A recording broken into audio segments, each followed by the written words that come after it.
Assalamualaikum warahmatullahi wabarakatuh dan salam sejahtera. Pada hari ini saya sebagai wakil kepada ahli kumpulan saya yang lain ingin membuat pembentangan mengenai mata pelajaran Dinamika Malaysia UHMS 1172 semester ketiga tahun 2019 Palang 2020. Pensyarah yang mengajar adalah Dr. Faizah binti Muhammad Fakhruddin. Okay, pada hari ini tajuk yang kami akan bentangkan adalah impak pandemik COVID-19 terhadap situasi sosioekonomi golongan B40. Sebelum saya teruskan lebih lanjut, saya ingin memperkenalkan ahli kumpulan saya yang terdiri daripada saudara Khairul Azmi bin Sulaiman, saudara Azli Nur Azli bin Azizi, saudari Bukan Mishwari anak perempuan Subramaniam, saudara Muhammad Murtada Muhammad Said, saudara Muhammad Hassan bin Muhammad Tariq, saudari Huri Ain Nadira binti Muhammad Raza, saudara Muhammad Haziq bin Amir dan saya sendiri Raimi bin Muhammad Ramli.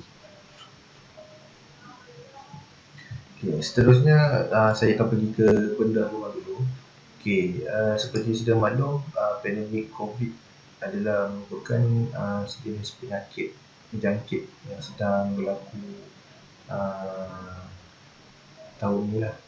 So dia berpunca daripada coronavirus sindrom pernafasan akut teruk 2 SARS-CoV-2. Okay, pada masa ini tiada vaksin atau rawatan antivirus tertentu. Jadi berbagai-bagai cara untuk menjadi ini itu boleh buat. Langkah-langkah pencegahan banyak telah disyorkan oleh Pertubuhan Kesihatan Dunia, termasuklah basuh tangan untuk mulut apabila batuk, mengekalkan jarak 1 meter daripada orang lain. Okey, kemudian mengikut laporan daripada Ismail, daripada Tuan Ismail, golongan bawahan dan berpendapatan rendah di Malaysia seperti penyandang kecil, pelajar dan graduat akan menerima kesan ekonomi susulan pandemik coronavirus COVID-19. Okey, selain itu, kesan yang amat mendalam ataupun golongan yang paling terkesan akibat daripada pandemik ini adalah golongan-golongan daripada B40. Kerana pendapatan mereka sedikit sebanyak terjejas teruk. Disebabkan ada yang diberhentikan pekerjaan, ada yang diminta bercuti tanpa gaji dan ada yang tidak dapat bekerja. Itu bagi peniaga kecil-kecilan lah sepanjang Perintah Kawalan Pergerakan dilaksanakan, iaitu PKP. Okay, mengikut kajian yang dilakukan bagi menyelesaikan masalah-masalah dan implikasi yang diatasi oleh golongan B40 sepanjang pandemik COVID-19, kajian ini bertujuan untuk membuat kaji selidik terhadap golongan B40 mengatasi masalah dan mengharungi kesempitan ekonomi tak tanda penularan pandemik COVID-19. Sasaran terhadap golongan B40 telah dipalusi dan rancang dilaksanakan demi mengimbangi ekonomi serta meringankan beban golongan ini. Pakej rangsangan ekonomi prihatin yang menyediakan suntikan dana sebanyak 257 bilion untuk melindungi kebajikan kumpulan B40 dan UMN40 serta peniaga sektor perusahaan kecil dan sederhana PKS. Sedikit sebanyak dapat mengurangkan impak yang mereka lalui. Seterusnya saya akan pergi ke objektif kajian. Objektif kajian ini adalah untuk melihat impak yang berlaku terhadap golongan B40 semasa COVID-19. Manakala subtopik objektif kajian ini adalah pertama, kesan sosioekonomi terhadap golongan B40 sepanjang PKP dilaksanakan, jenis bantuan yang diperolehi oleh golongan B40 sepanjang PKP dilaksanakan, sepanjang PKP bantuan yang memenuhi kehendak sasaran golongan B40 dan cadangan golongan B40 bagi memulihkan sosioekonomi bagi kumpulan tersebut. Okey, kemudian kita pergi ke metodologi kajian. Okey, kaedah kajian yang dirangka adalah melibatkan reka bentuk kajian subjek atau sampel kajian, prosedur kajian, prosedur pengambilan data serta prosedur penganalisan data. Ia bertujuan untuk memberi impak yang dilalui oleh golongan B40 2040 sepanjang Perintah Kawalan Pergerakan sepanjang pandemik COVID-19. Pengumpulan data dibuat melalui kaedah kuantitatif. Pendekatan kuantitatif diguna pakai dalam kajian ini dengan mengumpul data premium melalui source ini. Kajian ini melibatkan golongan B40 di Malaysia. Data-data yang diperoleh dianalisis menggunakan analisis deskriptif melibatkan jadual, carta pie dan graf bar, dan juga pemilihan analisis deskriptif ini bersesuaian dengan objektif penulisan. Okey, kemudian kita pergi ke kajian lepas. Jabatan Statistik Malaysia telah menunjukkan penurunan perbelanjaan yang ketara bagi kumpulan T20, M40 dan juga B40, iaitu T20 sebanyak 59%, M40 sebanyak 48%, B40 sebanyak 41%. Okey, pengelasan ini merujuk kepada had pendapatan isi rumah bagi tahun 2019, iaitu T20 melebihi RM10,959 sebulan, M40 di antara RM4,850 hingga ke RM10,999 sebulan. Untuk golongan B40, pendapatan isi rumah untuk bulanan adalah di bawah RM4,850. Memberi impak yang besar kepada sektor kesihatan, sektor ekonomi negara serta individu dan sektor pekerjaan secara keseluruhan. Malaysia Institute of Economic Research menjangkakan keadaan yang amat buruk berlaku adalah 24 juta orang bakal kehilangan pekerjaan selepas semasa pandemik COVID-19 ini. Jumlah pengangguran pula dijangkakan akan bertambah disebabkan majikan kehilangan kerja atau pendapatan, bermaksud majikan tidak dapat untuk membayar gaji pekerja, dan hal ini merupakan satu kesan berantai. Perbadanan Produktiviti Malaysia ataupun singkatan dia adalah NPC, seramai 150 orang responden didapati 70 orang daripadanya terjejas teruk akibat daripada penularan COVID-19 dan pelaksanaan Perintah Kawalan Pergerakan, terutamanya melibatkan aliran tunai. Institut Penyelidikan Pembangunan Beli Malaysia IYRES menunjukkan hampir 97.2% daripada 2,928 responden berpendapat langkah bantuan yang disalurkan oleh pihak kerajaan dapat membantu mereka menangani impak COVID-19. Bantuan yang diterima dari kerajaan dari segi kewangan sebanyak 81.9%, penangguhan pinjaman sebanyak 76.3%, diskaun utiliti sebanyak 89.5% dan perusahaan kecil dan sederhana PKS sebanyak 73.6%, menunjukkan ramai golongan B40 atau beliau yang terjejas teruk dari segi keuangan, sosial dan pekerjaan. Pihak kerajaan juga amat prihatin terhadap golongan B40 dan beliau yang terkesan teruk. Seterusnya kita akan pergi ke kepentingan kajian. Okey, terdapat beberapa poin dalam kepentingan kajian ini antaranya adalah memberi impak terhadap perolehan maklumat serta penambahbaikan bagi penyelidikan akademik. Sumber rujukan untuk penyelidikan akademik, membantu pihak kerajaan malah pihak NGO untuk mengenal pasti akan keperluan yang amat diperlukan oleh golongan B40, merancang strategi untuk menghadapi keperluan rakyat, keberkesanan sasaran pemberian terhadap golongan B40, garis panduan untuk penambahbaikan dalam pemberian bantuan. Seterusnya kita akan pergi ke persoalan kajian. Bagi mencapai matlamat objektif kajian ini, persoalan kajian telah diselaraskan seperti berikut. Pertama, apakah kesan sosioekonomi terhadap golongan B40 semasa pelaksanaan Perintah Kawalan Pergerakan? Yang kedua adalah apakah jenis bantuan yang telah diperolehi oleh golongan B40 sepanjang Perintah Kawalan Pergerakan? Yang ketiga adalah sepanjang Perintah Kawalan Pergerakan PKP, bantuan apakah yang menunjukkan sasaran golongan B40? Yang keempat adalah apakah cadangan golongan B40 dalam memulihkan sosioekonomi mereka? Kita akan terus pergi ke kajian soal selidik. Kajian ini dijalankan secara atas talian dengan menyediakan soal selidik di laman sesawang Google Form bermula 10 Ogos 2020 hingga 13 Ogos 2020. Borang disebarkan melalui aplikasi atas talian seperti WhatsApp, media sosial seperti Facebook, Twitter, Borang ini lebih mudah disebarkan melalui kumpulan yang terdapat di dalam aplikasi tersebut. Walau bagaimanapun, hanya responden yang berada di dalam golongan B40 saja layak untuk menjawab. Seramai 140 responden yang menjawab soalan tersebut dan melepasi kriteria yang dikehendaki dalam kajian ini. Dapatan kajian dan perbincangan, isu pandemik COVID-19 ini memberi impak yang sangat besar kepada sektor kesihatan awam, sektor ekonomi dan sektor pekerjaan secara keseluruhan. Pelaksanaan PKP juga telah memberi impak yang buruk kepada golongan bekerja serta majikan. Majoriti pekerjaan bergantung kepada interaksi kepada pelanggan secara fizikal dan terus. Pihak kerajaan juga telah menyediakan pelbagai insentif bagi memulakan kesan daripada krisis pandemik COVID-19 ini kepada rakyat, terutamanya golongan B40. Kebanyakan insentif yang ditawarkan adalah secara menyeluruh, namun selepas meneliti beberapa insentif yang telah diumumkan, terdapat beberapa penambahbaikan yang perlu difokuskan kepada golongan B40 ini secara bersasar. Data yang kami perolehi, kami masukkan dan kami proses bagi mendapatkan statistik dan juga cadangan respon terutamanya bagi golongan 40 dalam mereka menangani pandemik COVID-19.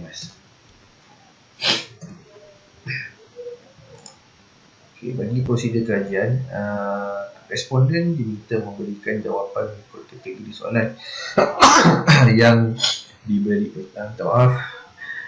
diberikan sama ada pilihan jawapan yang diberikan jawapan ya ataupun tak ataupun tidak pasti.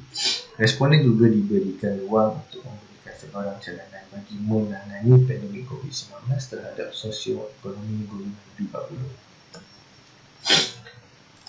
Borang soal sidik yang kami buat, dia merangkumi kepada 3 bahagian. Bahagian pertama adalah responden ditanya mengenai usia, jumlah tanggungan keluarga, pendapatan serta jenis pekerjaan. Bahagian kedua adalah responden diminta untuk menjawab jenis bantuan yang diterima sepanjang PKP, kesan daripada pandemik COVID terhadap sosioekonomi mereka, malah keberkesanan bantuan dalam menghadapi cabaran tersebut. Yang ketiga adalah responden juga diminta untuk memberikan pendapat mereka mengenai cara menangani pandemik COVID-19 terhadap sosioekonomi bagi golongan tersebut.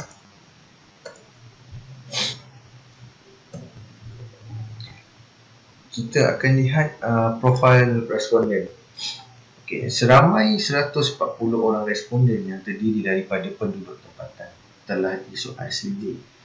Huraian analisis latar belakang responden merangkumi semua aspek umur, tanggungan isi rumah dan sosioekonomi responden. Okay, di sini kita dapat lihat profil responden. Okay, bagi kategori umur responden, sebanyak 44% menunjukkan kategori umur responden di antara 20 hingga ke 30 tahun.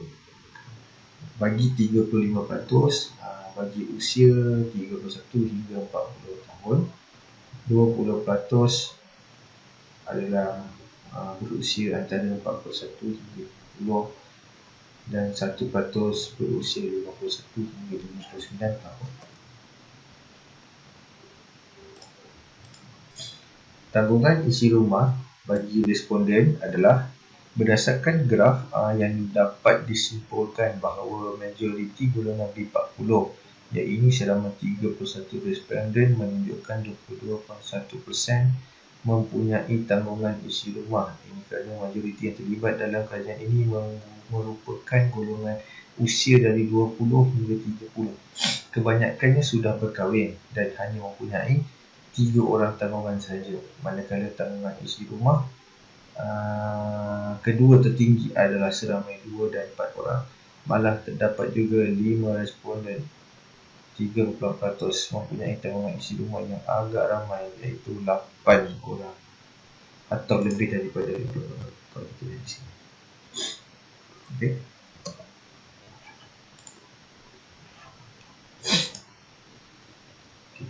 Bagi sumber keuangan terjejas disebabkan oleh krisis COVID-19 ini, rata-rata feedback yang kami dapat ataupun maklumat yang kami dapat menunjuk rata-rata yang mengatakan ya, semua keuangan mereka terjejas adalah seramai 62%. 31% menunjukkan tidak terjejas, dan 7% daripada responden menyatakan tidak pasti ataupun tidak tahu. Bagi simpanan mencukupi untuk tempoh 6 bulan mendatang, 61% mengatakan ya, 20% responden mengatakan tidak, dan 19% responden mengatakan tidak pasti ataupun tidak tahu. Bagi maklum balas daripada segi status pekerjaan, 67% pekerja swasta, 18% status pekerjaannya adalah kerajaan, 10% adalah bekerja sendiri, dan 5% daripada tidak bekerja.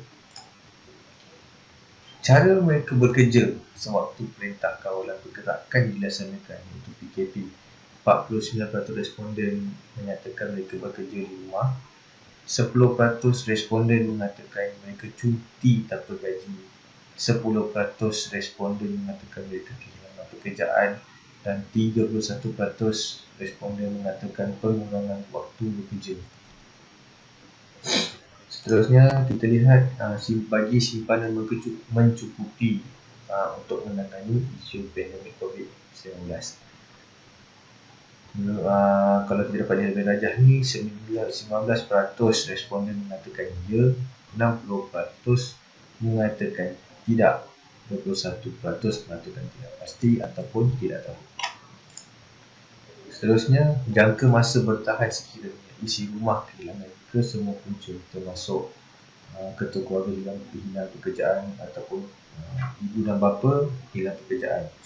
Okey, 45% menunjukkan sebanyak 1 bulan tempoh bertahannya, 20% menunjukkan 2 bulan tempoh bertahannya, 19% menunjukkan 3 bulan tempoh bertahannya, dan 16% menunjukkan 0 bulan. Bermaksud memang tak mampu bertahan.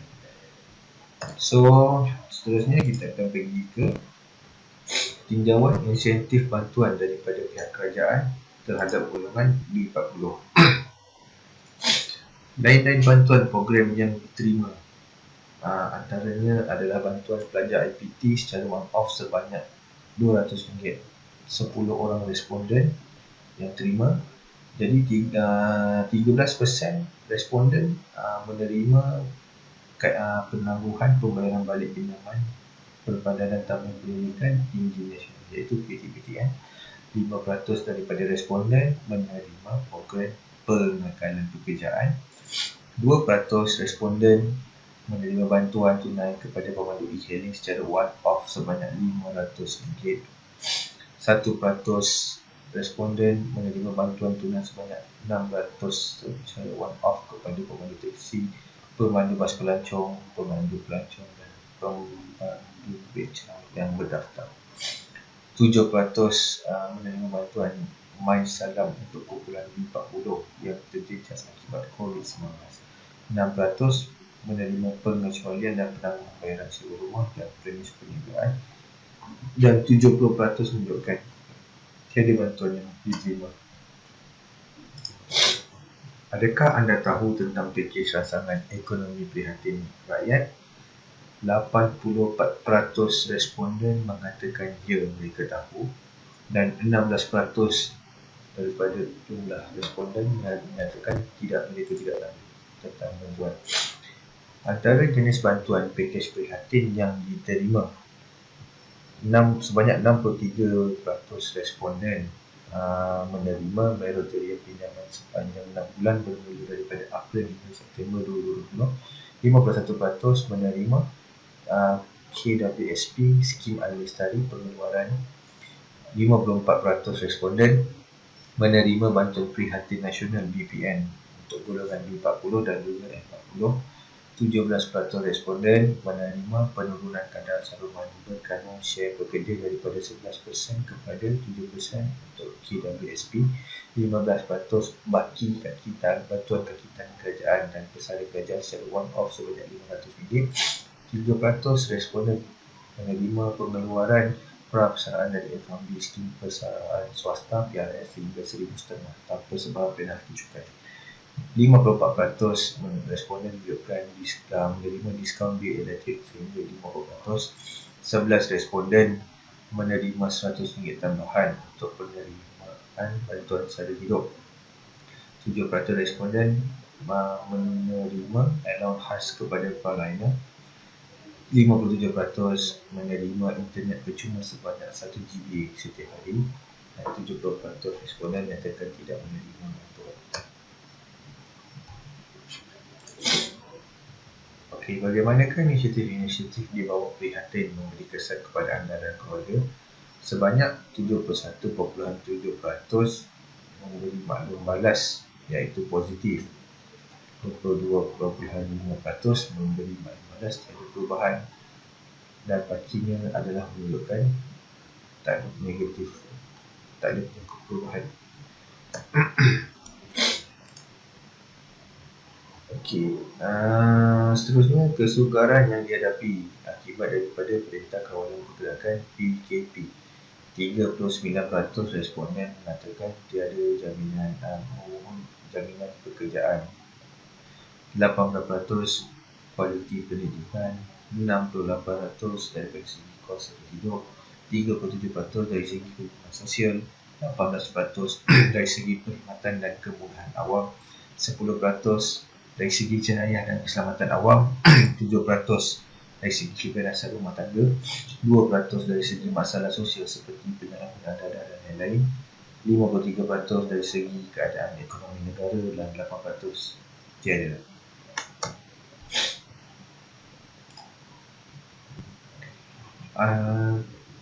Dari sudut perbincangan dan juga cadangan, inisiatif yang diperlukan kerajaan dalam membantu sosio-ekonomi golongan B40.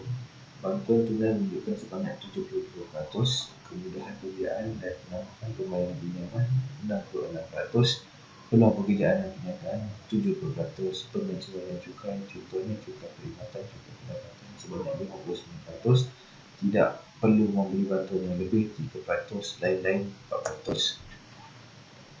Antara cadangan bagi menangani pandemik COVID terhadap sosial ekonomi golongan B40. Ini adalah merupakan maklum balas yang kami terima semasa kajian dijalankan. Antaranya adalah memberi peluang pekerjaan kepada individu yang telah kehilangan pekerjaan,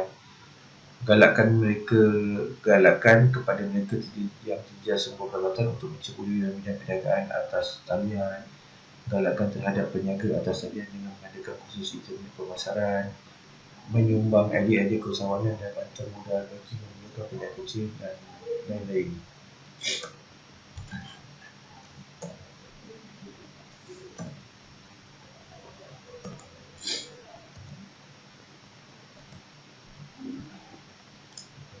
Terakhir sekali, kesimpulannya adalah pandemik COVID-19 bukanlah sekadar isu kesihatan saja, malah tetapi ia juga memberi impak yang besar terhadap sosio-ekonomi bukan setakat Indonesia, malahan satu dunia juga terkesan. Artinya bagi golongan B40 sudah memang terbeban akibat daripada pasal hidup yang kian meningkat saban hari serta ekaran ekonomi dunia yang kian mencabar, dan keresahan tersebut kian bertambah apabila berlakunya pandemik COVID-19 di negara kita. Maka bagaimanakah golongan B40 dapat meneruskan kehidupannya semasa PKP dilaksanakan sekiranya punca pendapatan utama keluarga terjejas teruk dan tidak mampu lagi membeli barang asas? Sokongan itu, pihak kerajaan telah mengambil langkah yang sangat proaktif bagi memastikan kelangsungan hidup serta nasib golongan B40 yang amat terjejas akibat pandemik COVID-19 terbela dengan kewujudan banyak bantuan-bantuan, antaranya prihatin amat memberi sedikit ruang bagi golongan B40 untuk menarik sedikit nafas kelegaan. Sekian, itu sahaja daripada kumpulan kami. Terima kasih.